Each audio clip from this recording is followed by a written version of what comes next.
সিরিয়ালটা শেষ হয়ে গেছিল, শেষ হয়ে গিয়ে 1.5 মাস হয়ে গেছিল, তারপরে দর্শকের ডিমান্ডে সিরিয়ালটা আবার শুরু করতে হয়েছিল, শুরু করে আবার 2 বছর চলেছিল। এই যে তোমাকে দেখলে একটা মানে সবে ষোলো বলে চালিয়ে দেওয়া যায়, কি বলছে একদমই তাই। মানে তুই মার খাবি লোকজনের কাছে। কখনো ইচ্ছে করে না যে একটুখানি গলদা চিংড়ি খেয়ে নিই বা একটুখানি চিকেন কষা? ওই একই সিরিয়ালে জিনাতকে বদলে নায়িকার চরিত্রে আবার কাস্ট করা, এটা একমাত্র রবি ওঝা আর মিতালি ওঝাই করতে পেরে। 2 মাস আগে আমি লাস্ট মার্চে ছবির যেদিনকে শেষ শুট, সেদিনকে আমি একদম আমার যেটা সব থেকে প্রিয় খাবার সেটা হচ্ছে গোবিন্দভোগ, ঘি দিয়ে আলু সেদ্ধ দিয়ে মেখে একদম পেট পুরে ভাত খেয়েছিলাম।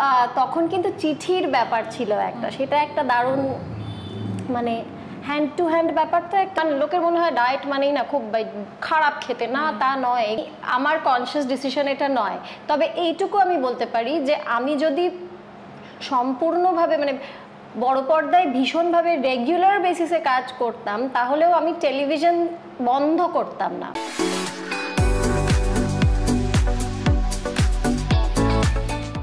নমস্কার, hello and welcome to hi-fi আড্ডা আরও একবার। এবং আমি একটা কথা সবসময় বলি যে সোশ্যাল মিডিয়ায় আমি ডেফিনেটলি পছন্দ করি বারবার স্ক্রল করা আর দেখা যে পছন্দের কোন আর্টিস্টকে দেখতে ইচ্ছে করছে। কিন্তু অনেক সময় যেটা হয় যে সোশ্যাল মিডিয়ার পছন্দ আর রাইয়ের পছন্দ যদি মিলে যায়, তাহলে একটা রাই নিজেই নিজেকে হাই ফাইভ দেয়।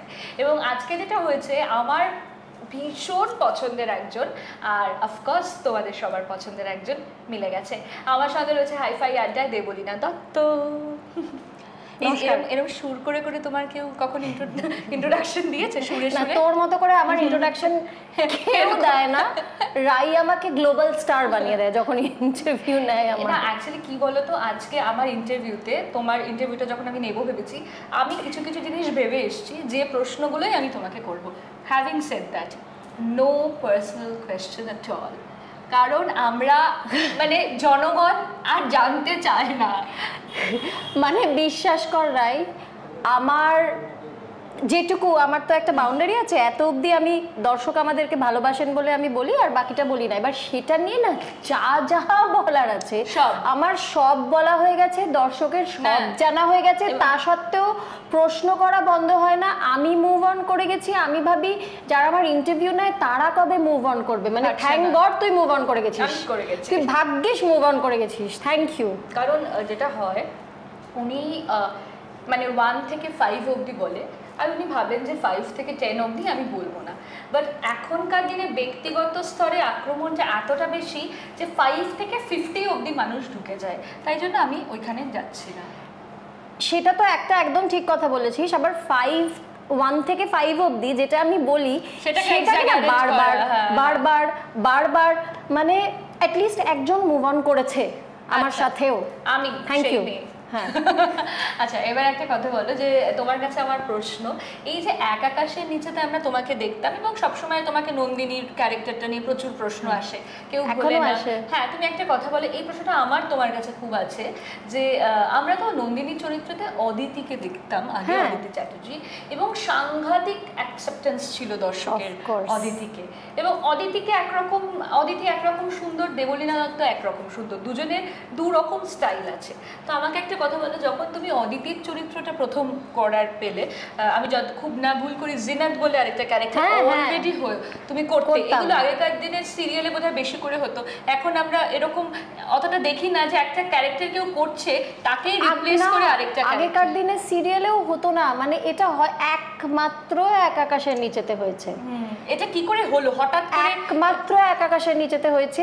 একই সিরিয়ালে একটা চরিত্র একজন করছে, জিনাত। আমাকে বলেন আপনারা দর্শকরা, আমি জানি যে এখনো আপনাদের জিনাতও মনে আছে, যেটা নাকি আমার সিন, বেশিরভাগ সিনস অদিতির সাথেই থাকতো যখন অদিতি নন্দিনী করতো।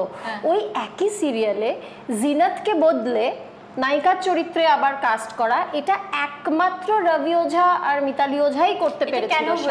এটা এই জন্য হয়েছিল কারণ অদিতি তখন বিয়ে হলো, বিদেশে চলে গেল, সেই কারণে ওকে পার্সোনাল কারণে কলকাতায় কাজ করাটা বন্ধ করতে হয়েছিল, বাধ্যতামূলক।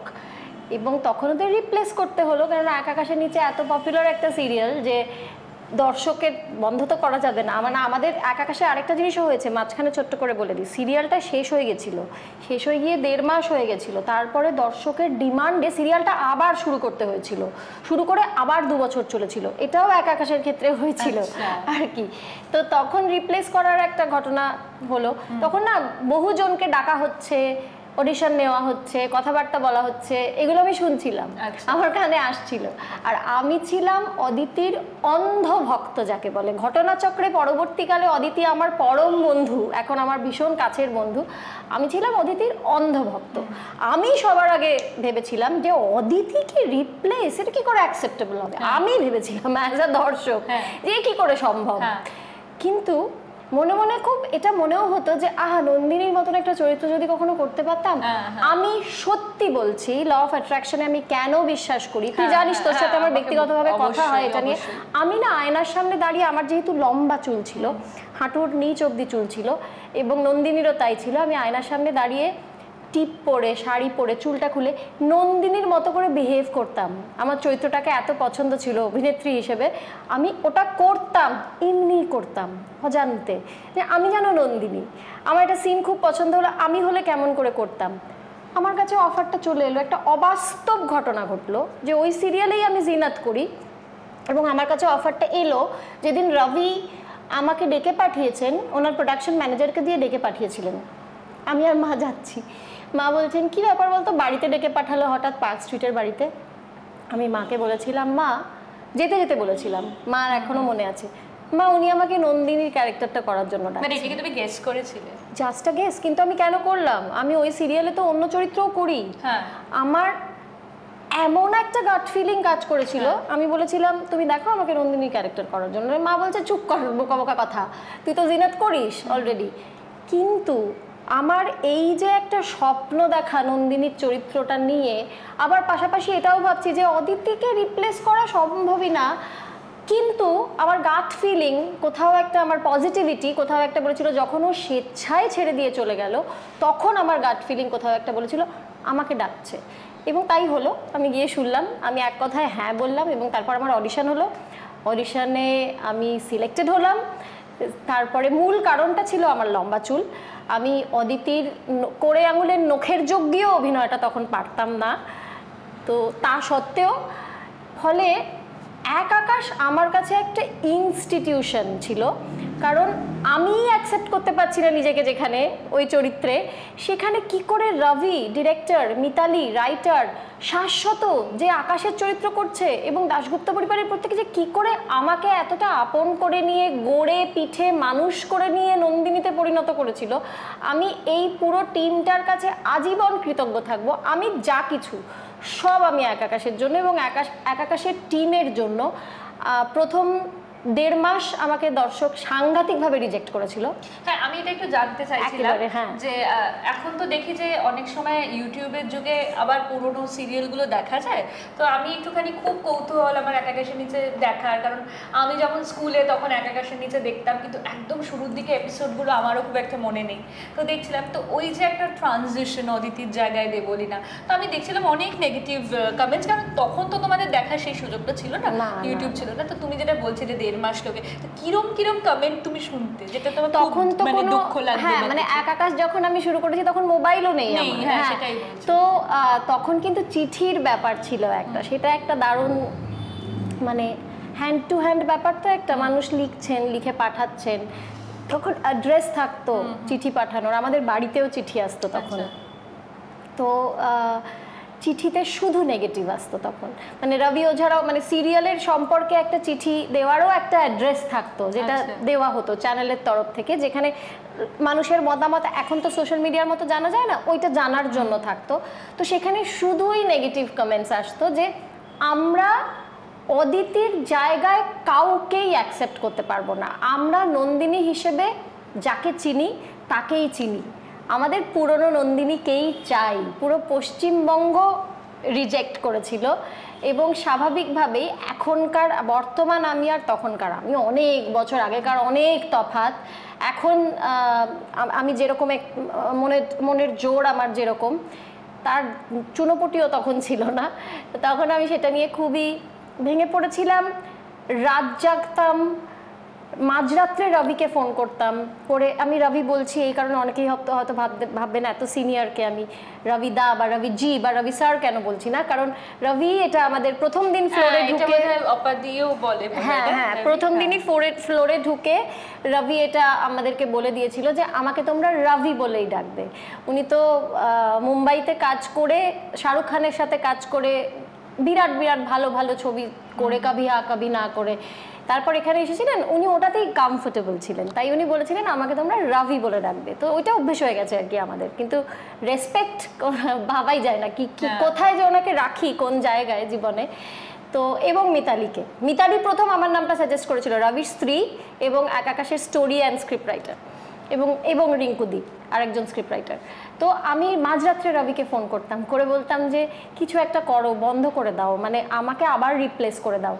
তখন আমাকে রবি একটাই কথা বলেছিল যে তোমাকে রিপ্লেস করে আমি যখন আরেকজনকে নেব একই কমেন্টস আবার আসবে, তাকে রিপ্লেস করে যখন আমি আরেকজনকে নেব একই কমেন্টস আবার আসবে। বেসিক্যালি এটা অদিতির প্রতি মানুষের ভালোবাসা, কাজে এটা আরেকজন যেই আসবে তাকেই কেউ অ্যাকসেপ্ট করবে না, অ্যাকসেপ্ট করার দায়িত্বটা তুমি একদম ছেড়ে দাও আমার উপর।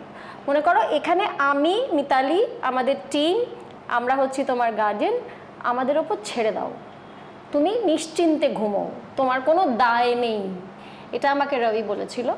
এবং ছেড়ে দেওয়ার পরে রেস্ট ইজ হিস্ট্রি। একদম বাকিটা তো আমি এখনো আমার মাচায় এক আকাশের নন্দিনী হিসেবেই ইন্ট্রোডাকশন হয়। এটা আমার পরম সৌভাগ্য যে এতদিন আগের করা একটা কাজ, সেই নামটা দিয়ে আমার ইন্ট্রোডাকশন হয় এখনো যে কোনো জায়গায়। এমন কাজ কজনই বা করার সুযোগ পায়। আচ্ছা, এর পরের যে প্রশ্নটা, কারণ দেবলীনা দিকে তো একই রকম রয়ে গেছে আর কি, সেই যে আমাদের উত্তম কুমারের একটা গান আছে না, যে তুমি আমি একই আছি দুজনে যা ছিলে ভাবে, এটা গাইতে পারছি না, আমি গাইবো যে তুমি তো একই আছো তুমি যা ছিলে আগে, কারণ আমি তো অনেক রকম চেঞ্জ হচ্ছি।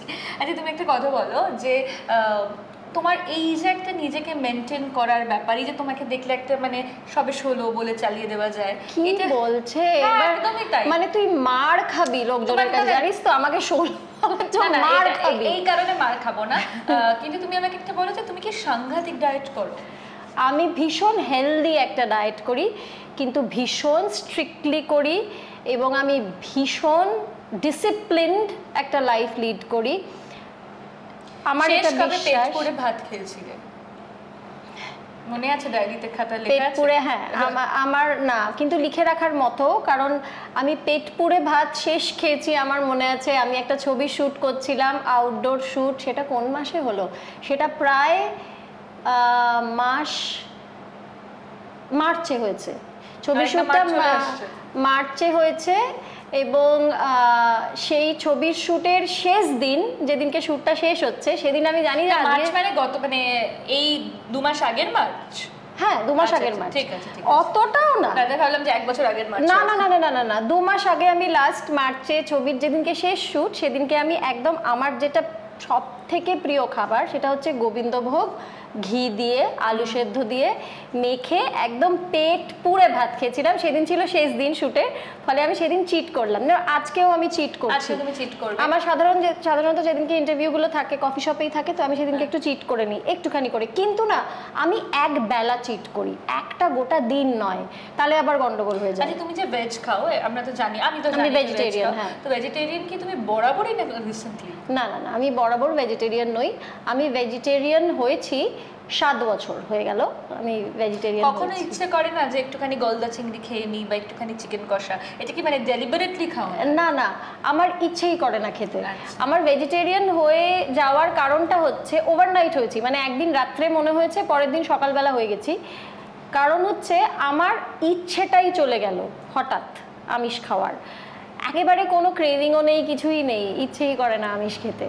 কিন্তু অন্য কারোর খাওয়া নিয়ে আমার কোনো প্রবলেম নেই, বা রান্না করে দেওয়া নিয়ে হ্যাঁ আমার কোনো প্রবলেম নেই, সেটা কেননা ফুড হ্যাবিটটা নিতান্তই ব্যক্তিগত একটা ব্যাপার, এটা নিয়ে আমার কোনো বক্তব্য না। আমার না ক্রেভিংটাই হয় না। আর আমি বরাবরই ছোট থেকেই ভেজিটেরিয়ান খাবার খেতে খুব ভালোবাসি, সেটাও একটা ব্যাপার। আমি ছোটবেলায় আমার গুজরাটি মারওয়াড়ি বন্ধুদের বাড়িতে গ্রুপ স্টাডি করতে যেতাম ইচ্ছে করে, ওদের বাড়ির খাবারগুলো খাবো বলে। তো আমি খুব বেশি হলে 7টার সময় সময় ডিনার করে নিই, ওটা ক্রস কিছুতেই করবেন না। এবং আমি কাঁচা ভেজিটেবলস খাই, আমি নিয়মিত রাত্রিবেলা ভিজিয়ে রেখে সকালবেলা নাটস খাই, আমি সকালবেলা কাঁচা হলুদ খাই, আমার জীবনে ভাত রুটি চিনির কোনো স্থানই নেই, আমি কিনোয়া খাই, কিন্তু সেগুলোকে খুব সুস্বাদু করে বানিয়ে খাই। এই সবকটা জিনিসের মানে লোকের মনে হয় ডায়েট মানেই না খুব খারাপ খেতে, না তা নয়, এগুলো সবকটাই ভীষণ সুস্বাদু করে বানানো যায়, অলিভ অয়েল দিয়েও রান্না খুব সুস্বাদু হয় আর কি। আর চিনিটা বাদ মানে যদি চিট করি, এই যে আমি এই ড্রিঙ্কটা আজকে খাচ্ছি, এটাতে তো মিষ্টি আছে, কোনো একবেলা আমি চিট করলাম সেদিন আমি খেলাম, কিন্তু রেগুলার লাইফ থেকে চিনি বাদ দেওয়াটা শুধু মেনটেনেন্সের জন্য নয়, চিনিটা হোয়াইট পয়জন, মানে চিনিটা স্বাস্থ্যের। এবার ফিট থাকতে কার না ভালো লাগে, আমার ফিট থাকতে ভালো লাগে, যেমন আমার ভেতরের অনুভূতিটা হবে 24-25-এর মতো, আমি ট্রেকিং করতে পারবো, আমি স্কাই ডাইভিং করতে পারবো, আমি বানজি জাম্পিং করতে পারবো, এই জন্যই আমার নিজেকে মেনটেনটা করা আর কি। আর কাজের সুবিধে তো হয়ই, ফ্র্যাঙ্কলি স্পিকিং। ডেফিনেটলি। এই যেটা বললো, এটা একটা ডাক্তারের ইন্টারভিউ নিচ্ছিলাম, যেহেতু আমি রেডিওর সাথে যুক্ত, অনেক সময় ডাক্তারদের ইন্টারভিউ নিই। ডাক্তারে বলছিল যে make your life very colourful. কেন কালারফুল? ভেজিটেবলস, ফ্রুটস, এগুলো খাও, আর লাইফটাকে একদম হোয়াইটের মধ্যে রেখো না। আমার জীবনে টক, হুইট, সুগার, ময়দা, এগুলো সব সাদা। মিলে গেল তাহলে ডাক্তারের সাথে আমার কথা। ডাক্তার বাবু এটা বলছিলেন, আমার জীবনে টকটকে লাল আছে প্রত্যেকদিন, কারণ আমি কাঁচা টমেটো খাই রোজ, ইমিউনিটি বুস্টার ওটা। আচ্ছা, একটা কথা বলো, এই যে তুমি বললে, তোমার কথা ধরেই আছে যে এই যে তোমার একরকম নিজেকে রাখা, এবং তুমি যখন শুরু করেছিলে, মানে ধরো আমি তোমাদের গ্রুপটাকে যদি ধরি, মানে ধরো অপুদা, তারপরে স্বস্তিকা, এরা সবাই, তো সেই দিক থেকে দেখতে গেলে এরা অনেকটা বেশি বড় পর্দায় কাজ করলো। অপাদি তো অপাদির নামটা আমি নিচ্ছি না এই কারণে, কারণ অপাদি এখনো সমানভাবে টেলিভিশনকে খুব দাপিয়ে বেড়ায়, এবং আমি তাই তোমায় জিজ্ঞেস করছি, ধরো আমি কনসিয়াসলি কয়েকটা নাম নিচ্ছি যাদেরকে টেলিভিশনে এখন দেখা যায় না, যেমন অপুদা, শাশ্বত চট্টোপাধ্যায়, বা যেমন স্বস্তিকা মুখার্জি, বা যেমন তোমার অরিন্দম শীল, এদেরকে এখন একদমই আর ছোট পর্দায় দেখা যায় না, ওনাদের লাইফটা একটু অন্যরকম ভাবে মানে ঘুরেছে। তো এটা কি তোমার কোথাও গিয়ে মনে হয় যে তোমার ক্ষেত্রে হতে পারতো, নাকি তুমি সেভাবে কনসিয়াসলি চাওনি বড় পর্দায় কাজ? না না, একদমই না, আমি আমার কনসিয়াস ডিসিশন এটা নয়।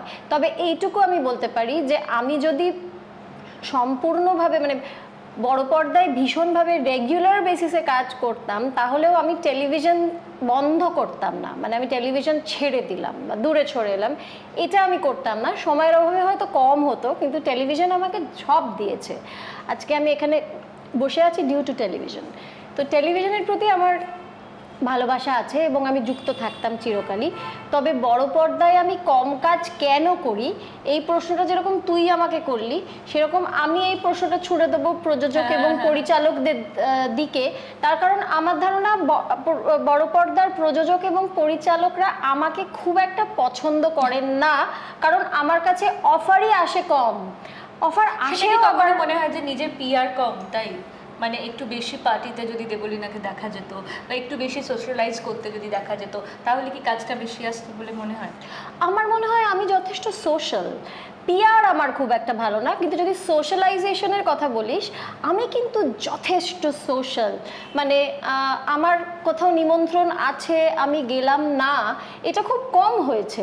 আমি ভালোবাসি সোশ্যালাইজ করতে, তার বাইরে আমি সবসময় শুনি পিআর পিআর পিআর একটা ব্যাপার আছে, সেইটা আমি এখন অবধি আমি ফিগার আউট করতে পারিনি কি, I don't know what it is.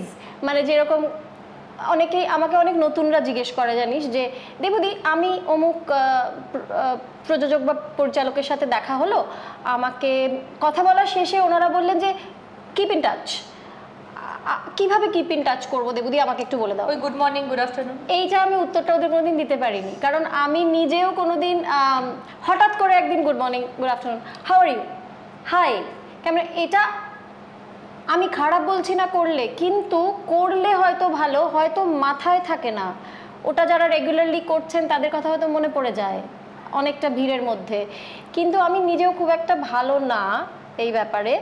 এবারে তবুও আমার মনে হয় যে এটাই কারণ তো হতে পারে না, নিশ্চয়ই the reason has to be more deep rooted than that. 27 বছর ইন্ডাস্ট্রিতে কাজ করে আমি এটা বুঝেছি, দ্য রিজনটা অনেক বেশি ডিপ রুটেড দ্যান দ্যাট।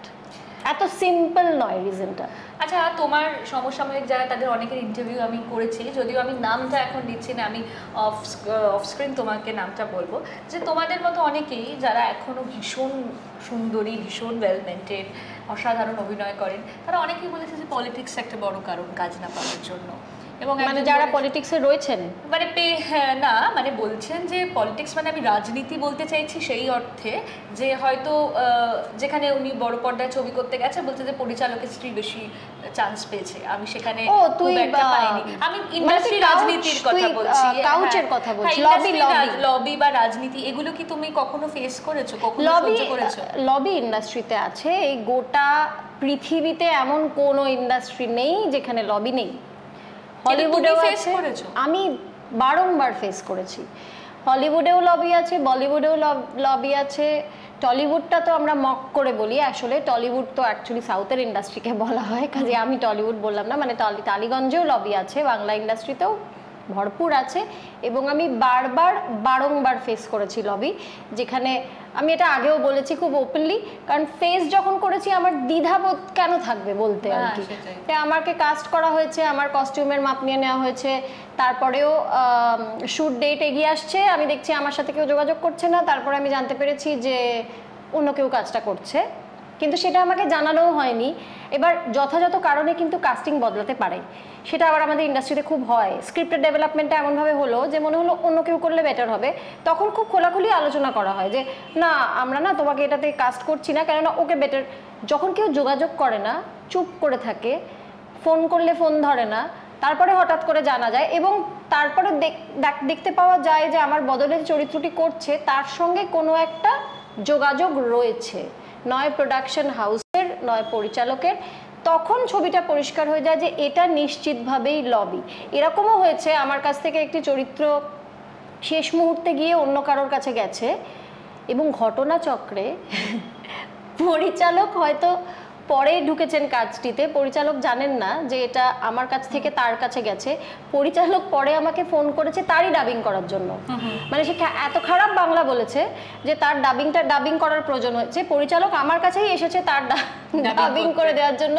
তখন আমি পরিচালককে বলেছি যে না, আমি ডাবিং করেছি, আগে আমি রাধিকা আপ্তের ডাবিং করেছি, সেটা তো লজিক্যাল, মানে ওর সমস্যা আছে, বা আমি সাংঘাতিক ভালো অভিনেত্রী, কিন্তু আমি তখন পরিচালককে বলেছি যে না, এটার সঙ্গে আমার অন্য সেন্টিমেন্ট জড়িয়ে আছে, এই চরিত্রটা আমার করার কথা ছিল, আমাকে বাদ দেওয়া হয়েছে, দিয়ে আরেকজনকে একে নেওয়া হয়েছে, এবং আমায় ডাব করতে বলা হচ্ছে, তার আমি ডাবটা কেন করব? আমি করবো না, তাহলে আমাকেই নিলেই পারতো। ঠিক। আচ্ছা, একটা কথা বলো, যে এই যে টেলিভিশনে তোমাকে আমরা অনেক সময় দেখি যে খুব ইম্পর্টেন্ট কোনো লয়ারের চরিত্রে অভিনয় করতে, এটা বিশেষ করে লিনাদির সিরিয়ালে আমি বেশি দেখেছি, তো এটা তুমি কেমন এনজয় করো? যে আমি তো দারুণ এনজয় করি লয়ারের চরিত্র। লিনাদি আজকেও সাদা কালোটা ছাড়তে পারিনি, ওরকম রঙই পরে এসেছে, ওরকমই ব্যাপারটা খানিকটা। আমি লিনাদি আমাকে প্রথম উকিলের চরিত্রে কাস্ট করেন, দ্বিতীয়বারও লিনাদি কাস্ট করেন, তৃতীয়বারও লিনাদি কাস্ট করেন, তোমাকে উকিল বানিয়ে ছাড়বেন। এবং তারপর আমি ছবিও করেছি যেখানে মূল চরিত্রই উকিল, দুজন উকিলের, সেখানে আমি উকিল, সেটাও করেছি। তো উকিলের চরিত্রে অভিনয় করতে আমার ভীষণ ভালো লাগে, কারণ উকিলের কথা বলার একটা বিশেষ ধরন থাকে, এবং তাদের একটা যুক্তির ব্যাপার থাকে প্রতিটি সংলাপে, যেটা লিনাদি লেখেন বড় চমৎকার। এবং উকিলের চরিত্র হলে লিনাদি সেটা প্রাণ খুলে, হাত খুলে লেখেন, আর সেই লেখা, সেখানে অপোনেন্ট উকিলের সাথে তোমার একটা প্রেম থাকে, এটাও আমি দেখেছি। ওটা তো তোমার একটা ডিভোর্স স্বামী তোমার, নইলে তোমার প্রেমিক ছিল, অথবা প্রেম হবে তার সাথে, এরকম একটা কিছু থাকে। তো সেটা তো একটা প্রেমের অ্যাঙ্গেল দর্শক ভালোবাসে দেখতে, সেটা থাকে। কিন্তু লিনাদি যখন হাত খুলে উকিলের সংলাপ লেখেন, তখন সেই সংলাপ বলতে আমার ভারী ভালো লাগে, কেননা আমার বন্ধুরা আমাকে ঠাট্টা করে বলে তুই তো উকিল, আমার সাথে তর্ক করার সময় বলে, ওই জন্য হয়তো আমার ভালো লাগে। একদম আড্ডাটা একদম শেষের দিকে চলে আসছে, কারণ আমাদের ছোট আড্ডা, এবং সেই ছোট আড্ডায় যতটা জানা যায় ততটা জানার চেষ্টা করি। আচ্ছা, টেলিভিশনের কোনো কাজ যদি তোমাকে নাম করে বলতে পারি যে যেটা তোমার কাছে অফার এসেছিল, হয়তো তুমি করতে পারোনি, পরবর্তীকালে সেই কাজটা এত সাকসেস পেয়েছে তোমার একটু আফসোস হয়েছে যে সেটা তো আমি করলে পারতাম, এরকম কোনো কাজ আছে? ঘটনাচক্রে এরকম কোনো আমি অফার এসেছে আমি করিনি না বলেছি, এরকম বহু আছে, কিন্তু ঘটনাচক্রে লাকিলি তাহলে আমার একটু কষ্ট হতো, টাচউড, এরকম উদাহরণ আমি দিতে পারবো না যে পরে সেইটা এত সাকসেসফুল হয়েছে যে আমার আফসোস হয়েছে এ বাবা আমি কেন করলাম না। এটা আমার জীবনে টেলিভিশনের ক্ষেত্রে কিন্তু হয়নি। বড় পর্দার ক্ষেত্রে অফার আগে এনাফ অফার আসুক ফেরানোর মতো। আচ্ছা, বড় পর্দায় কি তোমার প্রথম কাজ চিরঞ্জিত চক্রবর্তী? হ্যাঁ, আমার বড় পর্দার প্রথম পদক্ষেপই হচ্ছে চিরঞ্জিত চক্রবর্তীর পরিচালনায়। উনি নায়ক, ঋতুদি, দীপকদা, যিশু, আমি, লকেট। আমার প্রথম পদক্ষেপ মানুষ অমানুষ। আচ্ছা, তো আমরা দেবদীকে তারপরেও বড় পর্দায় দেখেছি। এই বছর আমার খুব ভালো একটা ছবি রিলিজ। জিনিস জানতে চাইছিলাম যে অপুদার সাথে তোমার একটা ছবি আসার কথা, এবং একটা সময় অপুদার তোমার জুটিটা আমরা খুব পছন্দ করতাম। আমার খুব মনে আছে স্কুল, তখন ওই যিশু অরুণিমা একটা জুটি ছিল, যিশু আর অরুণিমা, পরম মনামি।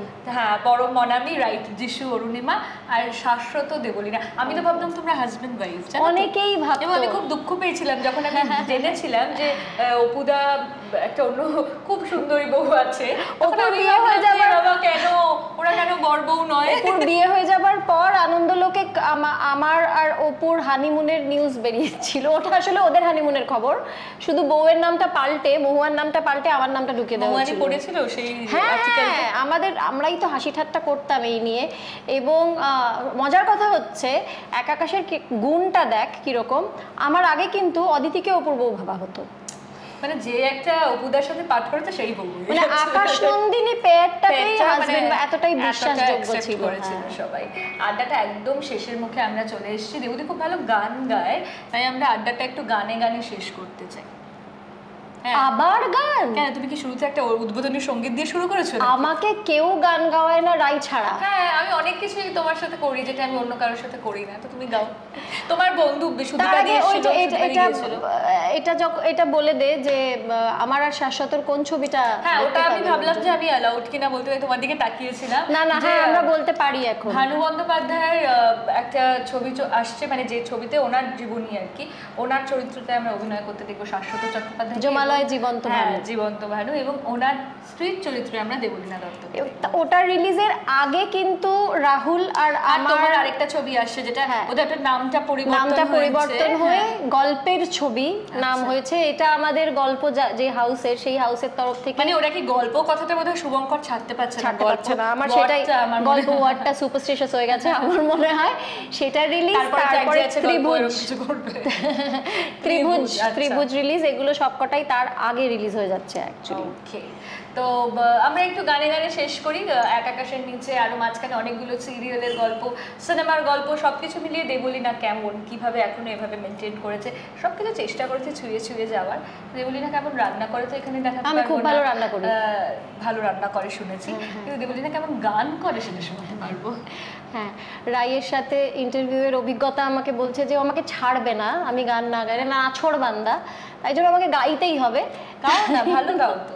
আমি ইদানিং বাংলাদেশের একটি গান, আপনাদেরও হয়তো গানটা খুব ভাইরাল, আপনাদেরও হয়তো খুব প্রিয়, সেটা আমি লুপে শুনছি। কি গান? মালোমা। আচ্ছা, হ্যাঁ, তো ওই জন্য ওই গানটাই আমার মনে আসছে, ওই গানটাই 2 লাইন গাইছি আমি, চেষ্টা করছি গাওয়ার। গান বললেই ওইটা মনে পড়ছে আমার এখন। মালোমা ঝিলো ঝি বুনলো বুন করলাম কি রঙে ভাঙ্গা নৌকা বাইতে আইলাম গাঙ্গে। মালোমা ঝিলো ঝি বুনলো বুন করলাম কি রঙে ভাঙ্গা নৌকা বাইতে আইলাম গাঙ্গে। বাহ, দেখুন কিরম ভালো গান গায়, মানে খালি মানে বিনয় করে করে ইয়ে করবে। এরকমই ভালো মানুষ, এরকমই ভালো থাকো সারা জীবন, এটাই আমি চাই। আর আজকে কেমন লাগলো হাইফাই? এটা খুব মানে ভীষণ ক্লিশে একটা প্রশ্ন তোমায় আমি করছি, কারণ আমাদের খুব খুব ভালো একটা বন্ডিং রয়েছে। আমরা যখনই আড্ডা দিই তখনই সেটা একদম জমে যায়। আমি একটা কথা একটু বলি, সবসময় তো আড্ডার শেষটা অন্যরকম হয়, আজকে অন্যরকম করি। সেটা হচ্ছে আমার শরীরটা কদিন ধরে খুব খারাপ, যেটা আমি ইন্টারভিউতেও বলেছি। আমার যখন প্রথম আমার শরীরটা খারাপ হলো, মানে সিভিয়ার পেটে ব্যথা যেটাকে বলে আর কি, তো সেটা যখন আমার হয়েছিল, আমি আর মানে ব্রিথ করতে আমি যখন পারছি না তখন আমি দেবতীকে ফোন করেছিলাম, বিকজ আমি যেহেতু একা থাকি। আমি ফোন করেছিলাম যে আমি আর পাচ্ছি না, যেভাবে হোক একটা ডাক্তারকে তুমি পাঠাও। এবং কিছুক্ষণের মধ্যেই ডাক্তারবাবু এসেছিলেন এবং উনি এখন আমাদের ফ্যামিলি ফ্রেন্ড হয়ে গেছেন। এটাও তুই ইন্টারভিউতে বলবি? হ্যাঁ, এটাও আমি বলছি এই কারণেই যে কতটা আপন হলে কেউ কাউকে ওই সময় ফোন করে বলতে পারে। কারণ তার মানে কি যে আমি আর ব্রিথ করতে পারছি না, এত কষ্ট যে এবার আমি তোমাকে দায়িত্বটা দিয়ে দিচ্ছি যে আমাকে বাঁচাও, আমি মরলাম। এবং সর্বভাবে দায়িত্ব নিতে রাজি বাবা আছে। দায়িত্ব নিয়েছিল এবং ডাক্তারকে পাঠিয়েছে, এবং পয়লা বৈশাখের পরের দিন ডাক্তার পাওয়াও খুব ডিফিকাল্ট, কিন্তু সেটা করেছিল।